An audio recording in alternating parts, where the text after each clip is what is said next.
kepada saudara-saudara terkasih yang berada di mana saja. Apa kabar hari ini?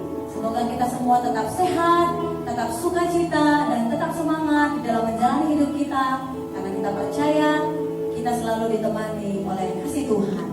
Hari ini kita akan kembali mengadakan ibadah kita, ibadah doa dan pemulihan setiap hari Selasa. Walaupun kita beribadahnya saling berjauhan, tetapi tidak mengurangi sukacita kita untuk memuji Tuhan. Amin. Amin. Baiklah, sebelum kita menaikkan puji-pujian dan penyembahan kita kepada Tuhan, mari terlebih dahulu kita dengarkan tiupan sangkakala.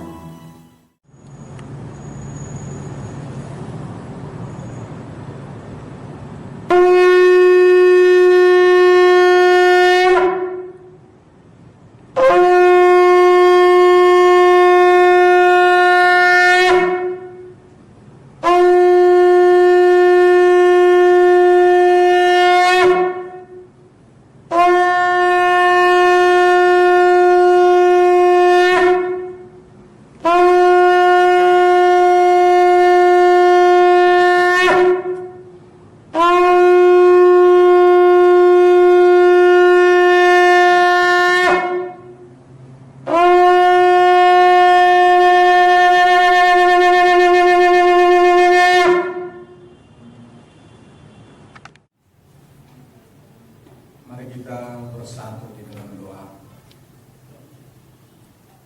Segala puji hormat kami anjurkan ke dalam tangan-Mu ya Tuhan.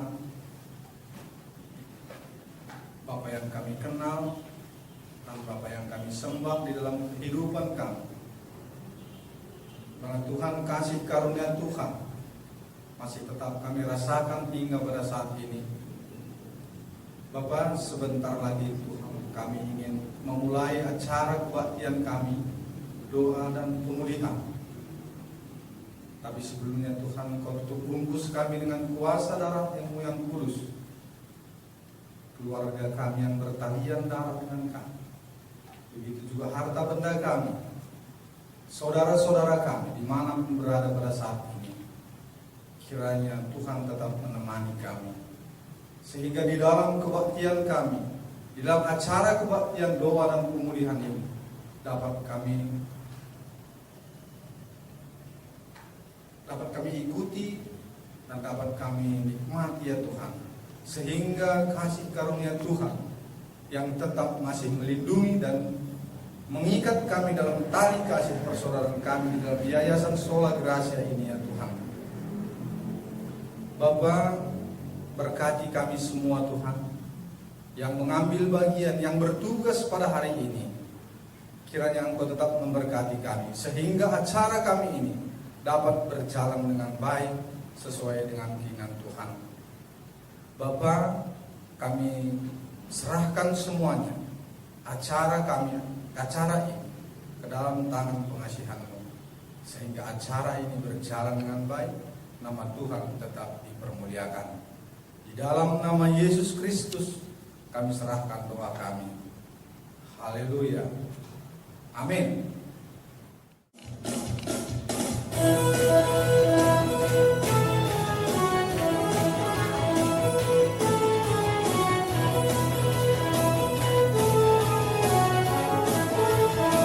Saat ini kita menaikkan puji-pujian kita bagi Tuhan. Kita angkat lagu kita, tanda ucapan syukur kita atas kebaikan Tuhan dan atas kemuliaan Tuhan bagi kita. Terpujilah nama-Mu Tuhan. Mari kita bernyanyi bersama-sama.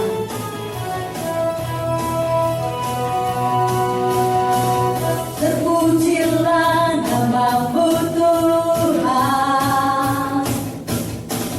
kuat dan penuh kemuliaan. Satu suara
Haleluya.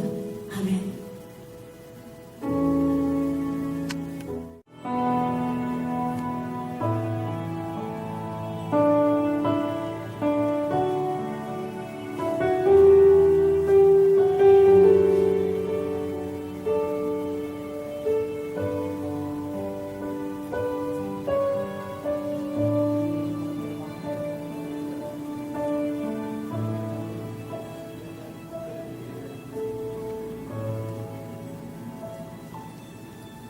Mari kita menyembah Tuhan, saudaraku, dengan segenap hati, dengan segenap jiwa, dengan segenap roh kita. Kita menyatakan kebesaran Tuhan, hadirat Tuhan yang mampu memuaskan kerinduan kita akan kasih Tuhan.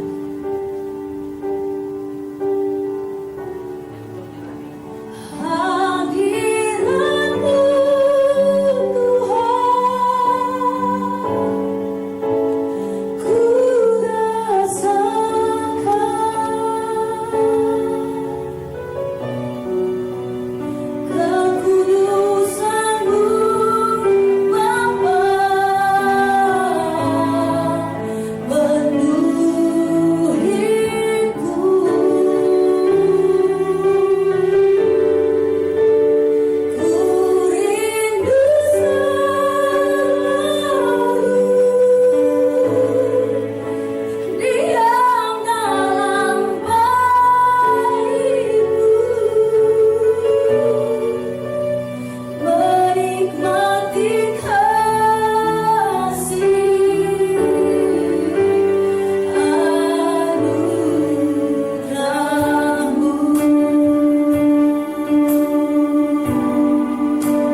mulut lidah bibir kami senantiasa mengucap syukur apapun yang terjadi dalam hidup kami Tuhan.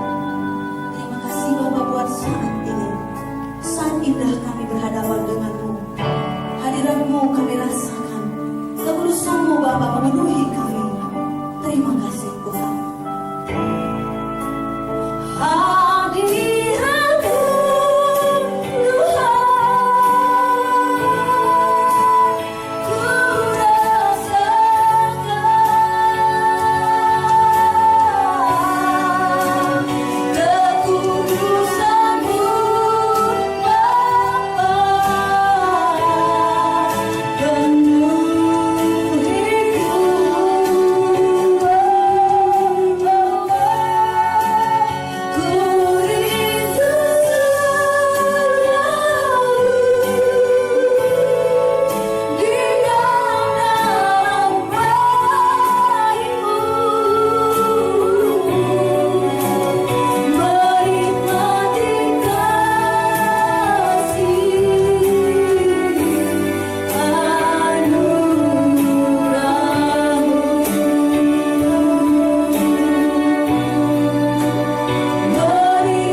di dalam penyembahan kami mau Tuhan, Engkau bangga melihat kami, anak-anak-Mu yang senantiasa merindukan Engkau Tuhan, yang rindu selalu menyenangkan hati Tuhan. Terima kasih Bapa buat saat indah kami berhadapan dengan-Mu, merasakan kasih dan anugerah Tuhan setiap hari dalam hidup kami. Inilah bagian pujian dan penyembahan kami pada hari ini Tuhan. Berkatilah menjadi domba yang harum di hadapan-Mu. Terima kasih Bapa. Dalam nama Yesus kami menaikkan pujian dan penyembahan kami. Mari semua kita yang sudah memuji dan menyembah Tuhan dan percaya kasih setia Allah tidak pernah beranjak dari kita. Bersama kami kita nyatakan amin. Kita bersatu di dalam doa. Bapa kami yang bertata dalam kerajaan surga, puji syukur kami panjatkan kehadiran-Mu Bapa, atas kasih dan penyertaan-Mu. Tuhan masih tetap memberkati kami hingga pada pagi hari ini dalam keadaan sehat. Terutama sekali Bapa buat kesehatan yang Tuhan berikan buat kami. Ini adalah satu berkat yang sungguh luar biasa yang bisa kami rasakan Bapa. Terima kasih Tuhan buat berkat-berkat yang Tuhan berikan buat kami. Bapa yang baik, sebentar ini kami mau menaikkan doa syafaat kami. Suci kuduskan kami agar kami layak menaikkan doa-doa kami Bapa. Pada pagi hari ini Bapa, kami mau berdoa buat pasien COVID yang sedang dirawat. Mari Bapa, berbelas kasihanlah Bapa kepada saudara-saudara kami yang terbaring pada saat ini Bapa. Mari Tuhan, jamah tubuh mereka Bapa, berikan kekuatan buat mereka, berikan kesembuhan buat mereka, dan mukjizat-Mu terjadi pada saudara-saudara kami ini Bapa, sehingga mereka sembuh dari sakit penyakit mereka Bapa. Berkati mereka Bapa, urapi mereka Bapa, agar mereka sembuh dari sakit COVID ini Bapa. Terima kasih buat semuanya ini Bapa. Kami juga mau berdoa buat kesiapan rumah sakit dalam merawat pasien COVID. Tuhan yang memberkati dokter dan tim medis Bapa, agar mereka sehat Bapa di dalam merawat pasien COVID ini Bapa, sehingga Tuhan jugalah yang memberikan kekuatan buat mereka Bapa di dalam merawat pasien-pasien ini semuanya Bapa. Dan Tuhanlah yang memberkati kesediaan rumah sakit di dalam merawat pasien-pasien ini Bapa, sehingga Tuhan pasien-pasien yang berada di rumah sakit ini Bapa sembuh di dalam nama Tuhan Yesus. Ini adalah berkat-berkat-Mu Bapa, sungguh luar biasa buat setiap rumah sakit Bapa, sehingga mereka dapat merawat pasien-pasien ini Bapa seturut dengan kehendak-Mu saja Bapa. Kami juga mau berdoa buat alat-alat medis supaya tetap tersedia. Tuhan yang memberkati kebijakan pemerintah di dalam menyediakan peralatan medis Bapa, sehingga apa yang dibutuhkan di dalam merawat pasien COVID-19 ini Bapa, semuanya tetap tersedia. Terima kasih Bapa. Kami juga mau berdoa buat aparat TNI dan Polri dalam menjalankan tugas. Tuhan yang memberkati aparat TNI dan Polri ini Bapa di dalam menjalankan tugas-tugas mereka melayani masyarakat Bapa. Tuhan yang memberikan kekuatan buat mereka agar mereka Tuhan dapat bekerja seturut dengan kehendak-Mu saja Bapa. Terima kasih Bapa. Inilah doa kami yang kurang sempurna ini. Tuhanlah yang menyempurnakannya, karena kami hanya berdoa di dalam nama Tuhan Yesus. Kami sudah berdoa, kami mengucap syukur.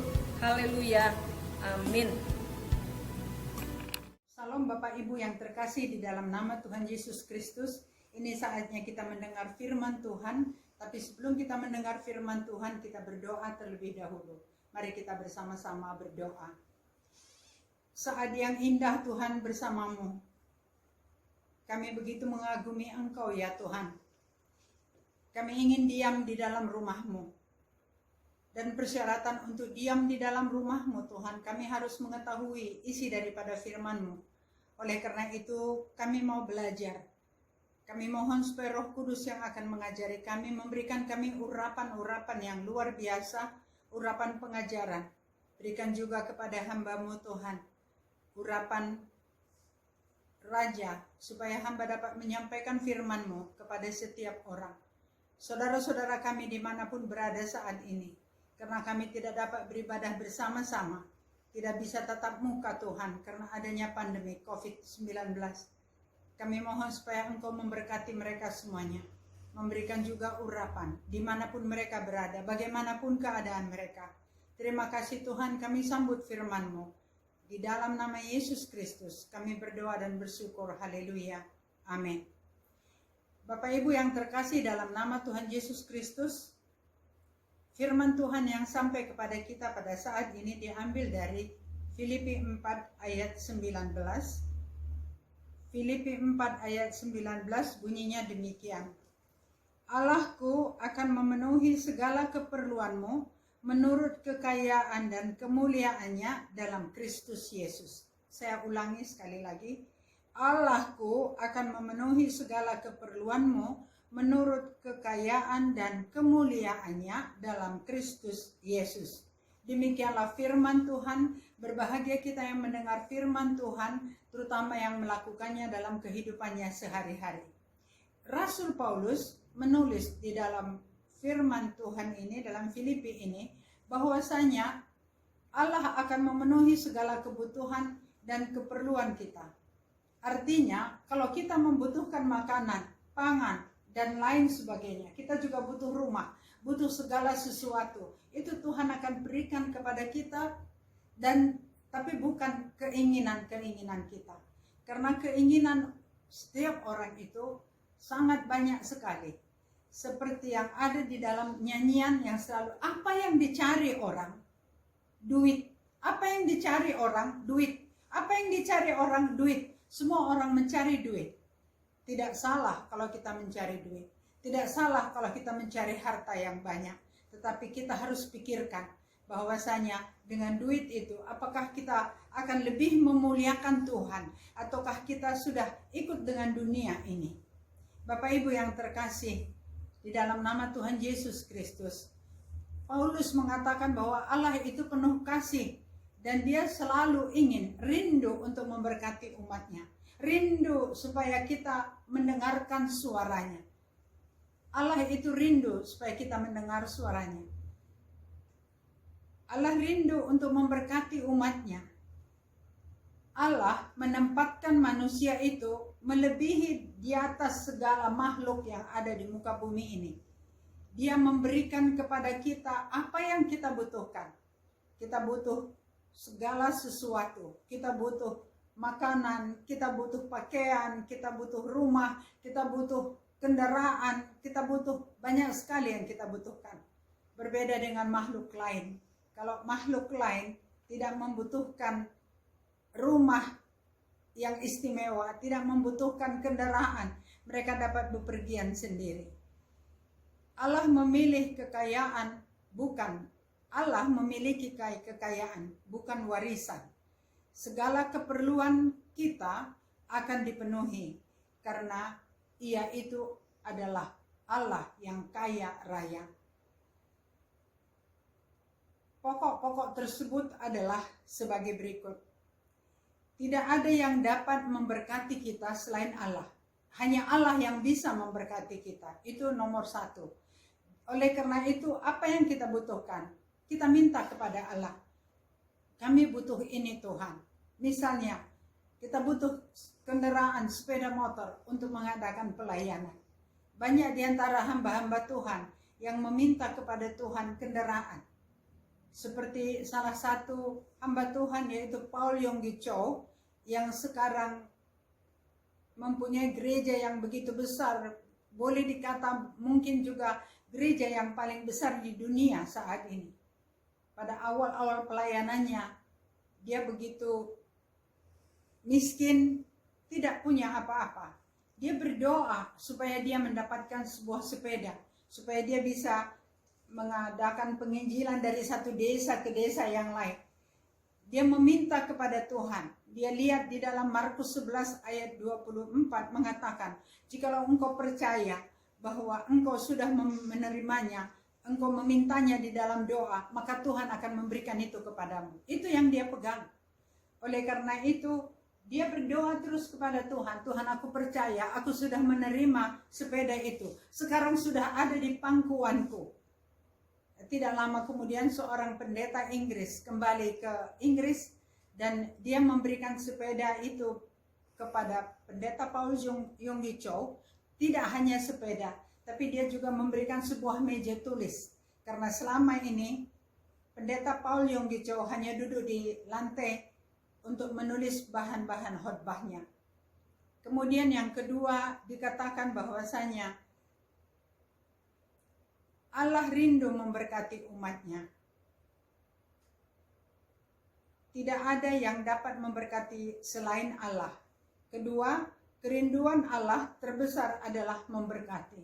Kebutuhan yang kita perlukan itu, baik kebutuhan jasmania maupun kebutuhan rohania, akan diberikan oleh Tuhan sebagaimana kita perlu. Kemudian yang keempat, persediaan berkat Allah tidak pernah habis. Persediaan Allah itu untuk memberikan berkat kepada kita, itu tidak pernah habis-habisnya. Jadi setiap kali kita minta, kita tidak perlu takut untuk meminta. Kalau kita perlu untuk membangun gereja, kalau kita perlu untuk membangun, seringkali saya disuruh Tuhan untuk membangun Pondok Daud pada waktu itu, membangun rumah doa. Saya katakan, dari mana saya ambil uangnya Tuhan? Saya tidak punya dana untuk membangun itu. Tapi bermacam cara yang Tuhan berikan. Ada yang Tuhan berikan melalui undian yang dikeluarkan oleh Bank Mandiri. Saya mendapatkan uang tunai 900 juta. Dan itu dibuat untuk membangun yang dibutuhkan di Taman Doa. Ada juga untuk membangun Pondok Daud. Tuhan tetapkan, engkau harus membangun Pondok Daud. Luasnya 40 kali 50 meter. Itu 2000 meter. Pada waktu itu tahun 2007, setiap meternya itu harus mengeluarkan biaya 1 juta. Berarti membutuhkan uang 2 miliar. Kalau saat sekarang ini tidak dapat lagi. Tapi Tuhan memberikan cara-cara tertentu. Bagaimana caranya itu adalah rahasia Tuhan.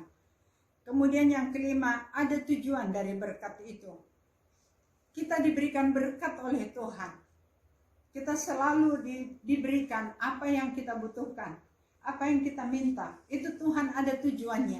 Kita diberi berkati oleh Tuhan supaya kita memberkati orang lain. Artinya, kalau kita sudah mendapatkan rezeki, kita dapat mendapatkan berkat yang luar biasa. Uang ini, berkat ini harus kita bagikan kepada orang lain. Misalnya memberikan pekerjaan kepada orang lain yang sebenarnya tidak terlalu penting, tetapi kita dengan cara memberikan pekerjaan kepada orang lain, kita sudah membagi berkat yang sudah kita terima. Kemudian yang keenam, Yesus adalah penentu berkat. Yesus itulah penentu berkat yang sudah ditentukan oleh Allah Bapa yang ada di surga. Karena itu kita selalu meminta, Yesus berkati aku secara jasmani dan secara rohani. Saya akan ulang sekali lagi bahwasanya berkat itu diberikan oleh Tuhan ada pokok-pokok tertentu, yaitu pertama, tidak ada yang dapat memberkati kita selain daripada Allah. Kedua, kerinduan Allah terbesar adalah untuk memberkati umatnya. Ketiga, Allah dapat memenuhi kebutuhan kita baik rohaniah dan jasmaniah. Persediaan berkat Tuhan itu yang nomor 4 tidak pernah habis, selalu ada. Karena Allah kita itu kaya dan apa yang ada dimiliki oleh Allah itu bukanlah warisan, tapi karena Dia berkuasa, Dia mempunyai semuanya. Kemudian yang nomor 5, ada tujuan Allah untuk memberkati kita, yaitu supaya kita dapat melakukan pekerjaan untuk memperluas kerajaan Allah di muka bumi ini. Seperti tadi Paul Yonggi Cho dikasih sepeda supaya dia bisa menginjil dari satu desa ke desa yang lain. Dan seperti kita juga untuk mendapatkan berkat itu supaya kita dapat melakukan pekerjaan-pekerjaan Tuhan. Dan kita dapat memberkati orang lain. Kemudian yang kelima, Yesus adalah penentu berkat itu. Bapak Ibu yang terkasih di dalam nama Tuhan Yesus Kristus, salah satu penentu berkat itu adalah bagaimana kita mengatur hubungan kita yang intim dengan Yesus. Sebaiknya kita setiap hari mengadakan hubungan yang intim. Berdoa, membaca firman-Nya, kemudian kita memuji, menyembah Tuhan. Kita bermazmur setiap hari. Kita lakukan hubungan yang intim dan kita merasakan kehadiran Tuhan di dalam hidup kita.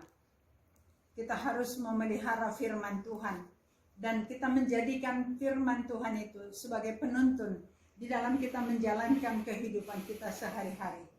Dan kita di dalam mengadakan hubungan yang intim, kita puji dulu Tuhan itu. Karena Tuhan itu bertahta di atas puji-pujian. Kemudian kita menaati semua perintah-perintahnya. Kalau dikatakan jangan mencuri, kita jangan mencuri. Janganlah engkau menyembah berhala, kita tidak menyembah berhala. Kemudian dikatakan kepada kita, janganlah engkau berbohong. Dan engkau harus setia. Janganlah engkau berzina. Itu semuanya harus kita ikuti. Kemudian kita memelihara kebersihan hidup kita. Dan kita menolak semua dosa-dosa. Kita menolak semua dosa. Perbuatan tabiat berdosa itu kita jauhi. Saya akan ulang sekali lagi bahwasanya Yesuslah yang penentu berkat itu. Apa yang harus kita lakukan supaya Yesus memberkati kita? Yaitu memelihara firman Tuhan, kita membacanya setiap hari, kita renung-renungkan, kemudian kita lakukan. Dan kita jadikan firman Tuhan itu sebagai penuntun. Kemudian kita mengadakan hubungan yang intim dengan Tuhan, dengan jalan berdoa. Kemudian yang ketiga, kita menaati semua perintah-perintahnya yang ada di dalam firman-Nya. Keempat, kita memelihara kebersihan jiwa kita, yaitu hidup kudus dan menjauhi semua dosa-dosa. Apa sajakah yang menghalangi berkat yang seharusnya kita terima? Segala macam kutuk yang terjadi, itulah yang menghalangi berkat yang semestinya kita terima. Kenapa? Kalau kita mau meminta berkat kepada Tuhan, tapi kutuk-kutuk belum diputuskan, iblis berkata, oh dia milik kami, dia tidak boleh menerima berkat karena dia masih terkutuk. Apakah yang dimaksud dengan kutuk? Kutuk adalah hukuman yang diterima karena tidak taat kepada Tuhan, tidak menaati undang-undangnya, tidak menaati ketetapan-ketetapannya. Di dalam Alkitab, kami sudah pelajari, ada 20 kutuk. Nomor 1 adalah kutuk perkataan. Kutuk perkataan itu adalah kata-kata yang kita keluarkan, yang kita tidak sadari bahwa itu bisa menimbulkan kutuk bagi kita. Misalnya, kita katakan kepada anak kita, malas sekali kau belajar ya, nanti kau jadi tukang sampah. Ya. Mulut kita yang menetapkan, yang menentukan bahwasanya anak kita itu akan jadi tukang sampah. Kenapa kita tidak berkata, nah, belajarlah cepat-cepat supaya engkau pintar. Kalau engkau pintar, nanti engkau bisa jadi pejabat. Engkau bisa menjadi camat, engkau bisa menjadi bupati misalnya. Itu adalah kutuk perkataan, kata-kata yang selalu kita keluarkan tanpa kita sadari bahwa itu sudah merupakan suatu kutuk. Banyak juga istri yang selalu mengeluarkan kata-kata, sudah ceraikan aku, tanpa kau juga aku bisa hidup. Ini sudah merupakan satu kutuk perkataan. Kemudian kutuk kemarahan. Ada orang yang selalu marah-marah. Firman Tuhan mengatakan bahwasanya orang yang marah itu tidak akan sampai ke Yerusalem baru. Kita lihat bagaimana Musa pada saat dia membawa bangsa Israel dari Mesir.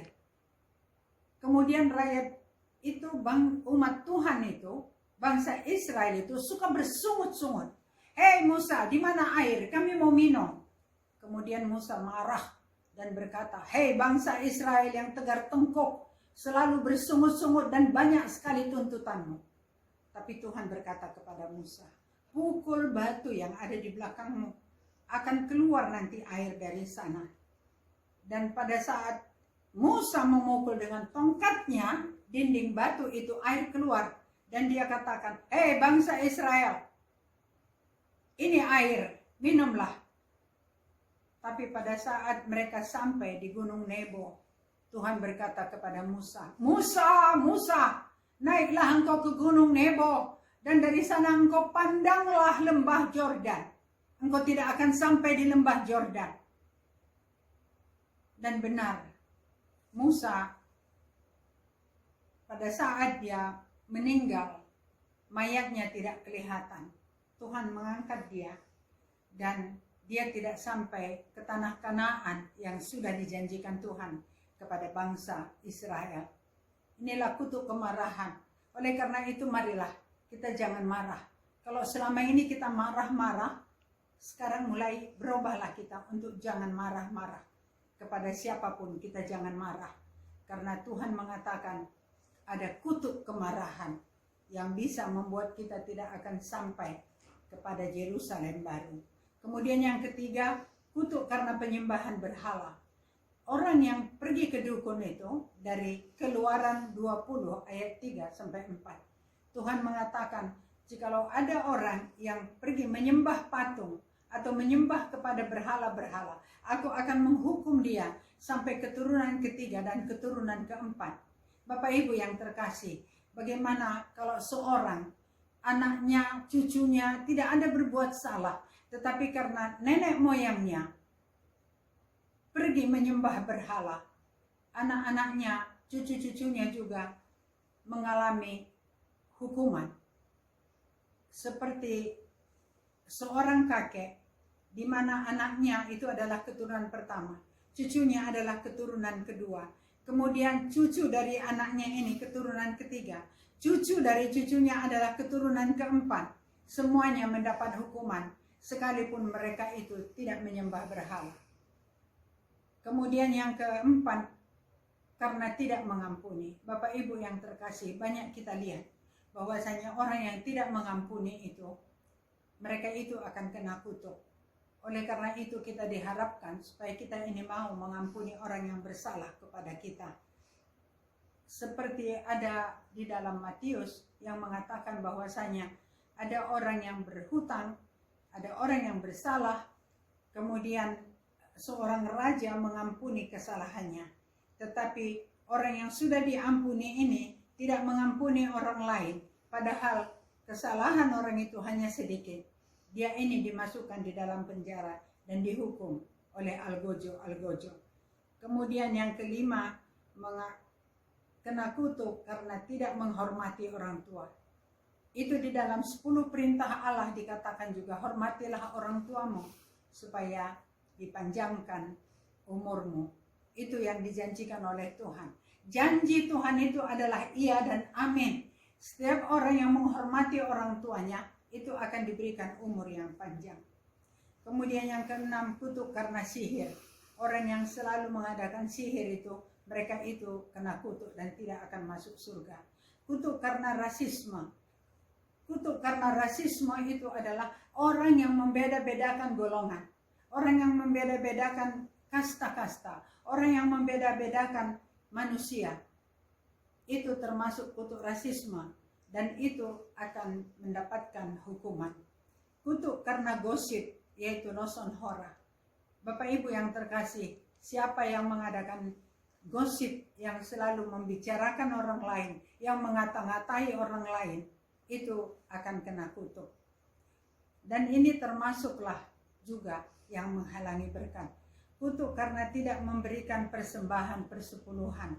Dalam Maleakhi 3 ayat 6-12 dikatakan bahwasanya Tuhan mengatakan, ujilah aku, bukankah aku membuka tingkap-tingkap langit dari surga. Aku akan memberkati engkau secara luar biasa. Aku akan melepaskan semuanya. Aku tidak akan mengizinkan belalang-belalang pelahap memakan makanan, memakan semuanya tanamanmu. Belalang pelahap, belalang pelompat, belalang pengerip, aku akan jauhkan semua daripadamu. Apakah belalang pelahap itu, Bapak Ibu? Belalang pelahap boleh juga kita katakan, misalnya kita mendapatkan kecelakaan, misalnya kita kehilangan barang. Yang ke-10 adalah kutuk karena merugikan orang yang tidak bersalah. Bapak Ibu yang terkasih, dulu saya tidak tahu siapa yang mungkin kita rugikan. Orang yang tidak bersalah. Di sini misalnya seorang ibu yang sudah mengandung, tapi dia tidak mau mempunyai anak lagi karena mungkin anaknya sudah banyak. Oleh karena itu dia berunding dengan suaminya dan mereka pergi ke dokter atau ke bidan minta supaya anak ini digugurkan. Anak ini tidak ada salahnya. Oleh karena itu orang yang menggugurkan itu akan kena kutuk karena dia sudah merugikan orang yang tidak bersalah. Kemudian kutuk karena tanah dan bangunan. Kita bisa lihat dari Kejadian bagaimana Adam dan Hawa berdosa. Karena dia berdosa, Tuhan katakan tanah akan kena kutuk. Ada juga orang yang berkata begini, kutuk itu sudah ditanggung oleh Yesus di salib di Bukit Golgota. Dia mengatakan bahwasanya Yesus itu akan memikul semua kelemahan-kelemahan kita, akan menanggung semua penyakit kita di kayu salib di Bukit Golgota. Itu benar. Sebenarnya kita tidak ada lagi perlu untuk memikul atau menanggung semuanya kutuk itu. Tetapi kalau sekiranya ada di antara kakek moyang kita, leluhur kita yang pergi berdukun, kutuk itu akan terjadi lagi. Oleh sebab itu, tanah dan bangunan juga harus ditahirkan. Kemudian yang nomor 12 adalah kutuk keturunan. Bagaimana kutuk keturunan ini terjadi? Kutuk keturunan itu bisa terjadi seperti apa yang dialami oleh Raja Saul. Semestinya anaknya Jonathan ataupun cucunya Mephiboset yang akan menjadi raja. Tetapi karena dia bersalah, dia sudah melawan perintah Tuhan. Di mana dia mengadakan bertanya kepada arwah. Dan dia juga mengadakan persembahan, bakaran. Dia tidak mau menunggu Samuel, seorang nabi. Oleh karena itu Tuhan mengatakan bahwa dia kena kutuk. Dan itulah sebabnya Mephiboset, cucunya, tidak menjadi raja. Anaknya juga Jonathan tidak menjadi raja dan semuanya mati dibunuh oleh musuh. Tapi Mephiboset diselamatkan oleh pembantunya dan dia hidup sampai Raja Daud juga pada saat Raja Daud menjadi raja. Kemudian kutuk karena memanfaatkan orang lain untuk kepentingan pribadi dan untuk keuntungan sendiri. Ini dapat kita lihat bagaimana seorang panglima yang mau berobat karena seorang hambanya yang berasal dari Israel. Pada waktu itu orang Israel ditawan dan dibawa ke negeri panglima ini. Kemudian dia berkata bahwasanya di negerinya ada seorang nabi yang dapat menyembuhkan, dapat berdoa dan menyembuhkan orang sakit. Pada waktu itu Panglima Naaman ini kena sakit kusta. Dan hambanya yang perempuan ini memberitahu begitu, dia pun segera berangkat ke Israel supaya dia bisa diobati.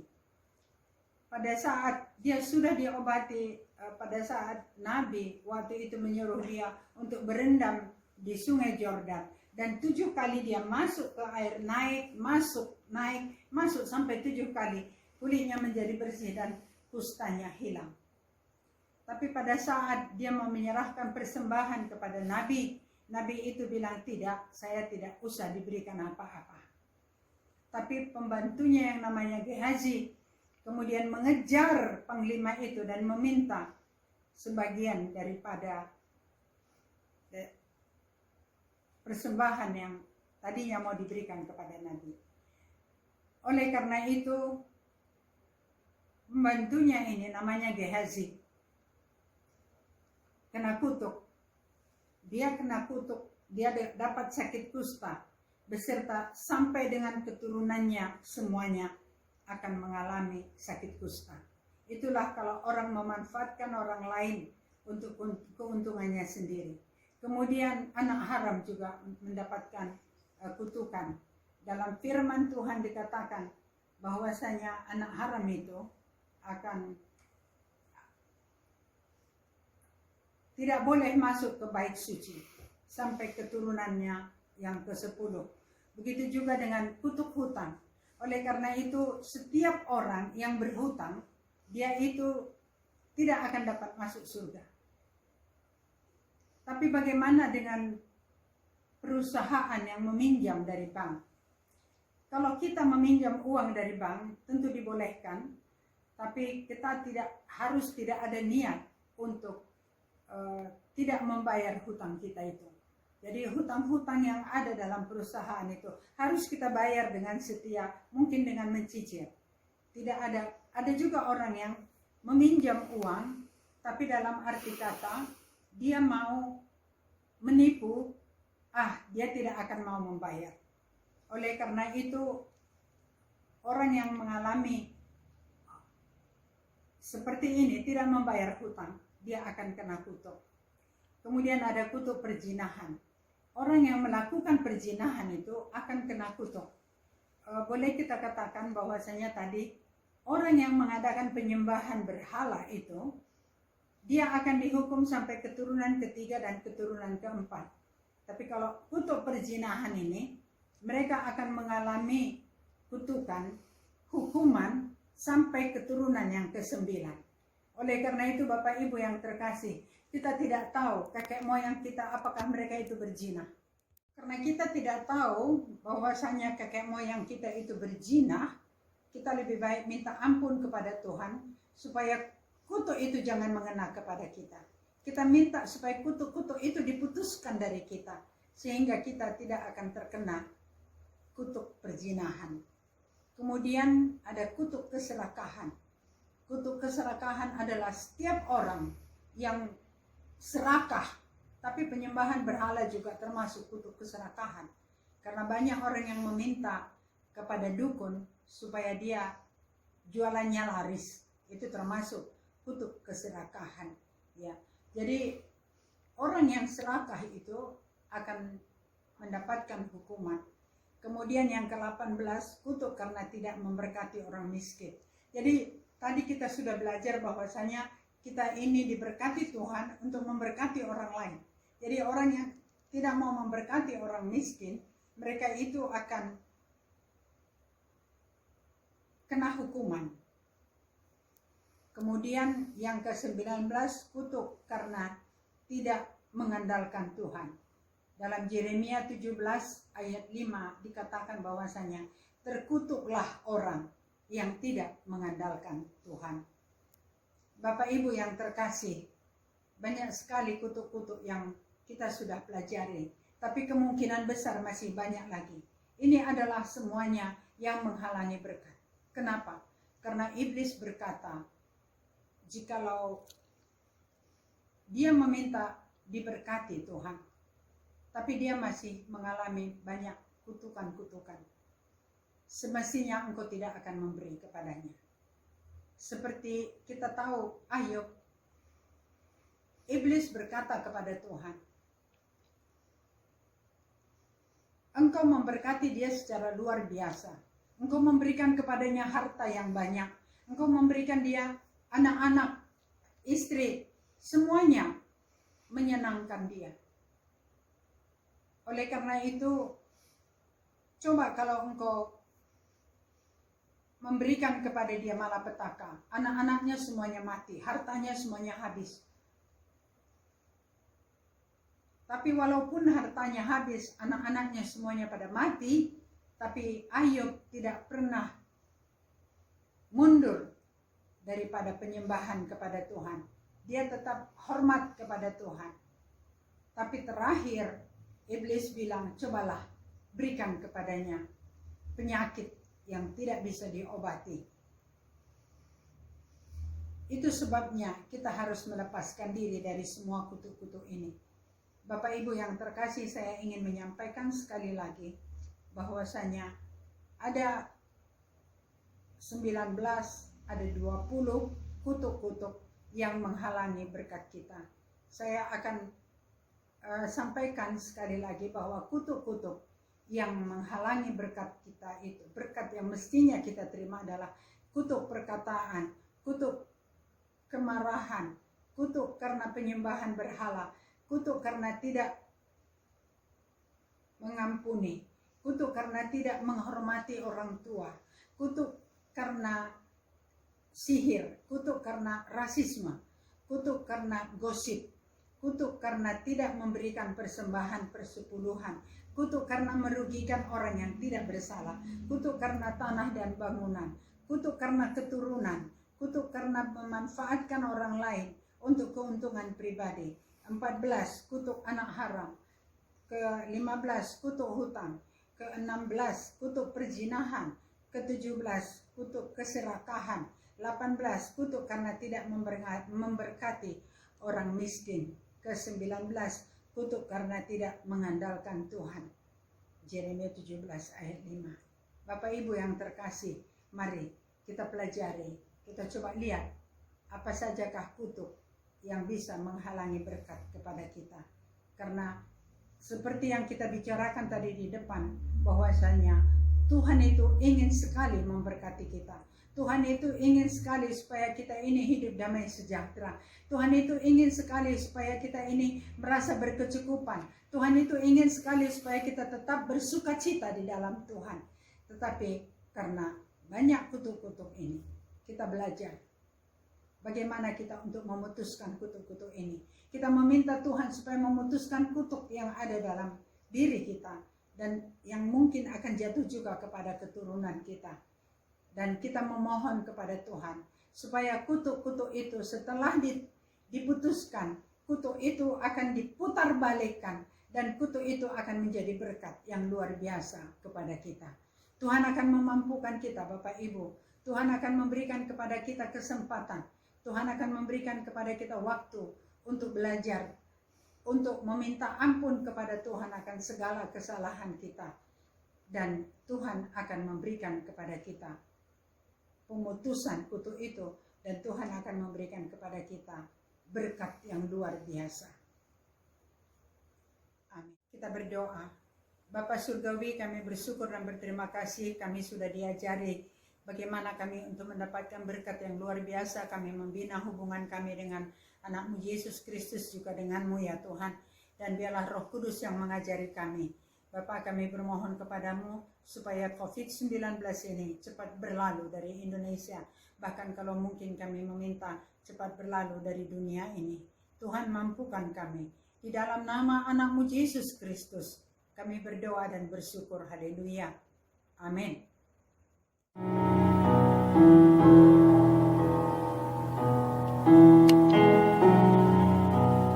Kiranya Engkau memberkati aku berlimpah-limpah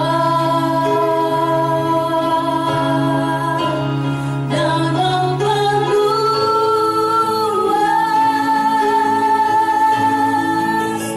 daerahku.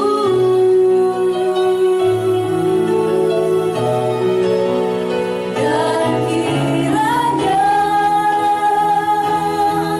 tangan-Mu menyertai aku dan melindungi aku daripada malapetaka,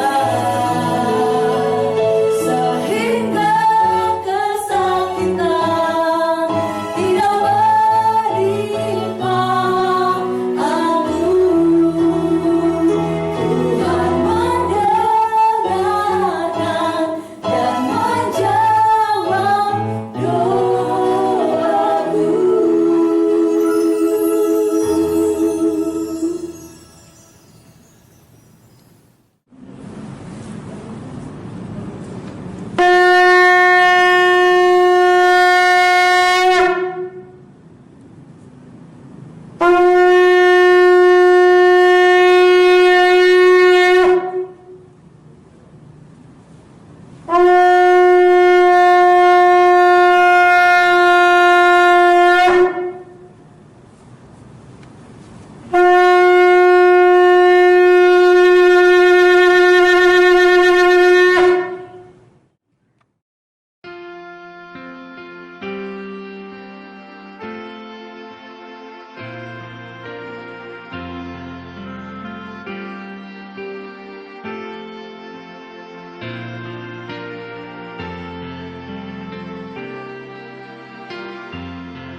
Allahku kan memenuhi keperluanmu menurut kekayaan dan kemuliaannya. Allahku kan